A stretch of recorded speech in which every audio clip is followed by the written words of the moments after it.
اعوذ باللہ من الشیطان الرجیم بسم اللہ الرحمن الرحیم۔ عزیز ساتھیوں، آج جو ہماری کتاب ہے جگت گرو، اس کا 5واں پارٹ یعنی کہ ہجرت جو نبی کریم صلی اللہ علیہ وسلم کی زندگی میں پیش آتی ہے اور اسلام کا ایک ٹرننگ پوائنٹ کہہ لیجیے تاریخ کا، ہسٹری کا، تو اس کے بارے میں ہم پڑھیں گے۔ تو انشاءاللہ شروع کرتے ہیں۔ تو چونکہ آپ کو جیسے معلوم ہے کہ نبی کریم صلی اللہ علیہ وسلم کی پیدائش جو تھی وہ مکہ شہر میں، عرب کا ایک بڑا شہر مکہ بلکہ کہیں تو اس کا سینٹر جو ہے مکہ، وہاں ہوئی تھی۔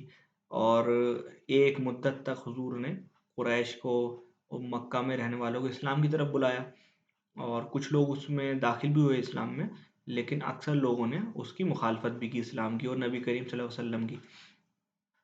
اس کے بعد یہ ہے کہ آپ دیکھتے ہیں کہ ہم نے پیچھے پڑھا کہ نبی کریم صلی اللہ علیہ وسلم طائف بھی گئے، لیکن طائف میں وہ نتیجے نہیں نکلے، یعنی کہ طائف کے لوگوں نے اسلام کو نہیں مانا اور نبی کریم صلی اللہ علیہ وسلم کو یعنی کہ وہاں سے نکال بھی دیا، بہت پریشان کرتے ہوئے۔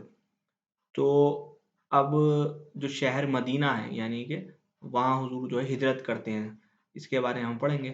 تو مدینہ جو ایک شہر ہے اس کا ہم تھوڑا سا تعارف یہاں دیکھیں گے۔ تو مدینہ جو ہے وہ مکہ سے اتر کی طرف، یعنی کہ جب ہم میپ میں اوپر جائیں گے وہاں پڑتا ہے۔ لگ بھگ 2 یا 3 دن کا سفر مکے سے مدینہ پہنچنے میں لگتا ہے۔ اور مکہ جو ہے سے جب مدینہ، اکثر لوگ جو ہے جب شام جاتے تھے مکے والے تو مدینہ ہو کے ہی جاتے ہیں۔ شام کہہ لیجیے اس ٹائم، اس وقت کا بہت بڑا شہر، جیسے ہمارے آج کے زمانے میں دلی ہم کہہ سکتے ہیں۔ تو اکثر مکے والے کاروبار کے لیے، تجارت کے لیے، بزنس کے لیے مکہ سے مدینہ ہوتے ہوئے شام جایا کرتے تھے، سیریا جسے ہم کہتے ہیں۔ تو اکثر مکہ والوں کا جو ہے مدینہ پڑاؤ پڑتا تھا یا اس علاقے سے وہ گزرتے تھے۔ مدینہ اس کا نام جو ہے، اس کا پرانا نام یثرب تھا۔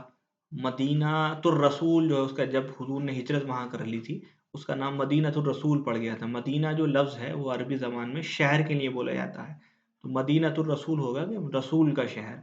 تو بعد میں یہ اس کا نام جو ہے مدینہ الرسول سے شارٹ ہوتے ہوتے مدینہ ہو گیا تھا۔ تو مدینہ کے معنی شہر کے ہیں، اور یثرب جو ہے وہ اس کا پرانا نام ہے۔ مدینہ کی جو آبادی تھی، عرب کے دو مطلب فیمس قبیلے اوس اور خزرج جو ہے وہاں رہا کرتے تھے۔ یہ نام تھوڑا غلط ہو گیا ہے، خزراج ہو گیا ہے، خزرج رہا کرتے تھے۔ اور اس کے علاوہ مدینہ میں جو ہے یہودی قبائل بھی اس میں رہا کرتے تھے۔ یہودی کچھ قبائل جو ہے مدینہ کے اندر رہتے تھے، وہ اکثر قبائل جو ہے مدینہ کے اطراف میں یعنی کہ اس کے باہر رہا کرتے تھے۔ تو یہ ملی جلی آبادی، یہ سمجھیے کہ مدینہ کی اس زمانے میں ہوا کرتی تھی۔ یہودی جو ہیں، جیسے آپ کو پتا ہے، جنہیں جیوز ہم انگلش میں کہتے ہیں، وہ موسیٰ علیہ السلام کے ماننے والے ہیں۔ موسیٰ علیہ السلام پہ جو ہے اللہ کی کتاب توریت اتری تھی، اور اس میں ایک نئے نبی کے آنے کی جو ہے خبر بھی تھی۔ تو وہ کہا کرتے تھے اکثر، جب ان میں کیونکہ لڑائیاں ہوتی رہتی تھی، کہ ایک نبی کے آنے کی، ایک نبی جو ہے وہ آنے والا ہے، اور جب وہ نبی آئے گا تو ہم جو ہے پوری دنیا پہ حکمرانی کریں گے اور ہر کوئی ہمارے تابع ہو جائے گا۔ تو یہودی چونکہ اہل کتاب ہیں، لفظ جو استعمال ہوا ہے اسلام کے اندر، قرآن کے اندر، وہ اہل کتاب، وہ لوگ جن کے پاس کتاب تھی، یعنی کہ پہلے سے ہے نا۔ تو جیسے عیسائیوں کو ہم اہل کتاب کہتے ہیں، بائبل ان کے پاس ہے، یا پھر یہودیوں کو ہم اہل کتاب کہتے ہیں، وہ کتاب ان کے پاس تھی موجود، توریت۔ تو ان کے پاس یعنی کہ نبی، رسالت، آخرت، خدا، پیغمبر، یہ سب باتیں موجود تھیں۔ تو مدینے والے یہ باتیں سنتے رہتے تھے، جبکہ قریش کے لوگ میں جو تھے وہ اکثر پولیتھس لوگ تھے، یعنی کہ وہ لوگ جو بت کی پوجا کرتے تھے، مورتی کی پوجا کرتے تھے۔ اکثر لوگ مطلب قریش جو تھے وہ یہی تھے، اور ان کا براہ راست یہودیوں سے، عیسائیوں سے تعلق نہیں تھا۔ اوس اور خزرج کی جو ہے تاریخی لڑائیاں رہا کرتی تھیں، پرانی بہت سی لڑائیاں رہی ہیں۔ اس میں یہودی کبھی اوس کے ساتھ چلے جایا کرتے تھے، یہ کبھی خزرج کے ساتھ چلے جایا کرتے تھے۔ چونکہ اب عرب جو تھا قبائلی سسٹم میں جھگڑا ہوا تھا، قبیلے میں یہ ہوتی کہ ایک قبیلے کی دوسرے قبیلے سے جب لڑائی ہو جاتی تھی تو سالوں سال جنگیں چلا کرتی تھی، مطلب چھوٹی چھوٹی باتوں پہ بہت جنگیں ہوتی تھیں۔ تو ایسے ہی مدینہ میں جو یہودی اوس اور خزرج تھے، یہ آپس میں لڑتے رہا کرتے تھے، خاص کر اوس اور خزرج کی بہت زیادہ لڑائیاں ان میں رہا کرتی تھیں۔ تو نبوت میں نبی سے پہلے، یعنی کہ نبی کی ہجرت سے پہلے